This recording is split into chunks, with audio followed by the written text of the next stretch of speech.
जय श्री राम। नमस्कार जी।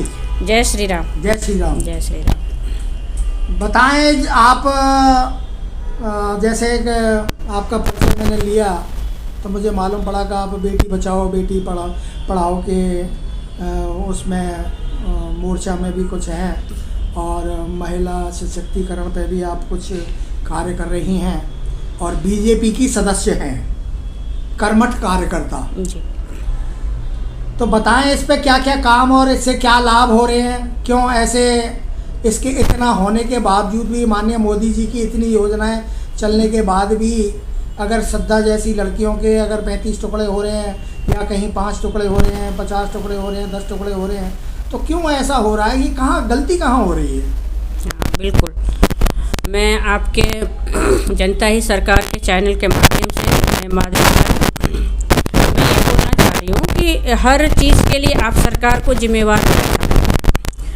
हाँ, सरकार की जिम्मेदारी जो होती है वो जनता की जिम्मेदारी से ज़्यादा बढ़ के होती है, ये मानती हूँ। लेकिन जनता अपने हिसाब से यदि महिलाओं के लिए कुछ करना चाहती है तो इसमें महिलाओं को भी आगे आना पड़ेगा और महिलाएं अपने हक अधिकार को समझें। और यदि श्रद्धा के 35 टुकड़े हुए हैं तो महिलाएं हमारी कहाँ हैं? सारी महिलाएं। और महिलाओं को भी ये सवाल जो है पूछना चाहिए सरकार से कि आज श्रद्धा के 35 टुकड़े हुए हैं, कल किसी और के भी हो सकते हैं। और इसके डर से जो है महिलाएं बाहर सर्विस करने नहीं निकलेंगी, अपनी बेटियों को सुरक्षित नहीं समझती है। तो ऐसे हमारे देश का कैसे विकास होगा? सरकार से ज़्यादा तो जनता जिम्मेवार है हर चीज़ के लिए। और जनता जब नहीं चाहेगी कोई काम तो सरकार क्या कर सकती है? सरकार तो कानून है, आप कानून के साथ जंग लड़िए, कानून आपके साथ है। आप अपने अधिकार को समझिए, आप आंदोलन कीजिए और सरकार से डिमांड कीजिए। हाँ, सरकार की जब आपकी डिमांड पूरी नहीं होती है तो आप बाल विकास, महिला विकास में RTI लगा करके पूछिए कि वहाँ जो इतने पैसे आते हैं आखिर में महिलाओं को रोजगार नहीं है। महिलाएं घर में भी घरेलू हिंसा की शिकार हो रही है, बाहर में 35 टुकड़े हो रहे हैं और बेटी बचाओ बेटी पढ़ाओ के आंदोलन है। मैं तो सरकार से ये चाहती हूँ कि यदि महिलाओं को आप सही तरीके से सक्षम बनाना चाहते हैं तो पहले तो उनको लिए बोर्डिंग व्यवस्था कीजिए, चाहे गरीबों के लिए हो चाहे अमीरों के लिए हो। सरकारी स्कूलों को बोर्डिंग कीजिए, वहाँ पर सारी कानून स्ट्रिक्ट कीजिए, उनकी पढ़ाई सही होनी चाहिए, वहाँ पर अनुशासन होना चाहिए, डिसिप्लिन होना चाहिए। यदि वहाँ पर कुछ गड़बड़ होता है, कोई भी संस्था में गड़बड़ होता है तो जो वहाँ के मेन है उनकी सैलरी काटी जाए। तो जब तक कानून स्ट्रिक्ट नहीं होगा, जनसंख्या कानून नहीं बनेगा तो बेरोजगारी नहीं जाएगा। और जब तक जो है रेपिस्ट को फांसी का सज़ा नहीं देगा तो ऐसे ही टुकड़े होते रहेंगे। हमारे हिंदू भाइयों से, हिंदू जितने भी धार्मिक साधु माताएं हैं, उन लोगों को भी सोचना चाहिए कि हमारी हिंदू महिलाएं इतनी असुरक्षित है और आप लोग इनके लिए क्या कर रहे हो। आप लोग सारे हिंदुओं मिल करके एक संगठित हो करके अपना सरकार से जो है डिमांड कीजिए, फांसी सज़ा, रेपिस्ट का फांसी सज़ा हो और दूसरी जनसंख्या कानून लागू हो। सरकार जो है सब कुछ कर सकती है लेकिन जनता तो आवाज़ तो उठाए। जनता भी तो चुप बैठी हुई है। हम सारी महिलाएं एक संगठित होकर के महिलाओं के लिए कुछ कर नहीं पा रहे हैं। जनता तो असहाय है और संविधान में जो जनता का स्थान है वो 27वां स्थान है। जैसा कि आपको भी पता होगा कि संविधान में जो जनता का नंबर आता है वो सबसे लास्ट में 27वां आता है। और आज जनता को इतने नियम कानून और उनको जकड़ दिया गया है तो उसको एक अवेयरनेस तो होती नहीं, जागरूकता तो आती ही नहीं उसके अंदर, क्यों वो हर समय नियम कानून और दंड के प्रावधानों से बच बच के निकलने की हर समय कोशिश करता रहता है। और जरा भी अगर वो चूक जाता है तो वहीं पर उसकी गले पे फांसी का फंदा आ जाता है।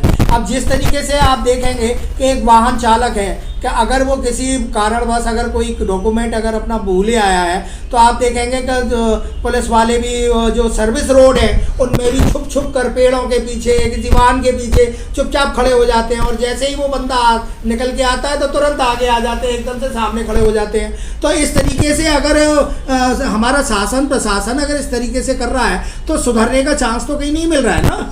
अरे सर, अधिकारी ही तो देश को भिखारी बनाए हैं। अधिकारी को जो इतने पैसे दिए जाते हैं वो काम यदि नहीं करते हैं तो उसी के ऊपर तो मैं कह रही हूँ आरटीआई लगाओ, इनसे सवाल जवाब लो। आरटीआई का आपको पता है कि 1 महीने का टाइम दिया है, लेकिन कई बार कई ऐसे विभाग ऐसे होते हैं जो आरटीआई को भी लापरवाही में ले जाते हैं और उसका जवाब भी नहीं देते 1.5 महीने 2 महीने तक। देखो मैं जबकि उसमें उसका प्रावधान है, दंड का प्रावधान है कि उन कर्मचारियों को भी जो लापरवाही करते हैं 30 दिन के बाद देते हैं, तो उनको भी कहीं ना कहीं उनको दंडात्मक उन पर कार्रवाई होनी चाहिए। चूँकि ये राजनीतिक मकड़जाल है, नेता का, अधिकारी का, कर्मचारी का, तो एक दूसरे को बचाने के चक्कर में रहते हैं और उस पर कोई कार्रवाई नहीं करते। आपका कहना बिल्कुल सही है, मगर जनता का तो हो जाए, एकजुट होकर के जनता यदि सवाल उठाएगी, जनता से बढ़ के तो कुछ भी नहीं है। जनता की सरकार है, जनता जो चाहे सो हो सकती है, जनता चाहे तो सरकार बना सकती है, गिरा भी सकती है। अभी आप महिला सशक्तिकरण के लिए क्या करने जा रहे हैं?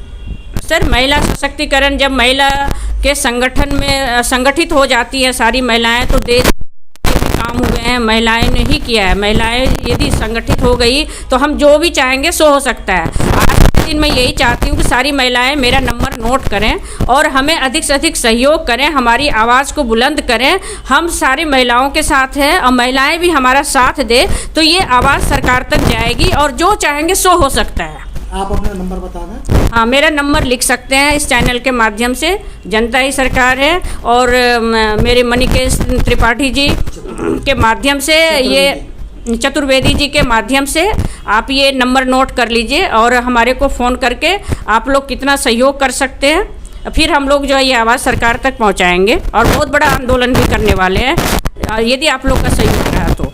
नंबर मेरा प्लीज़ लिख लीजिए 7011186553। जय हिंद, जय भारत।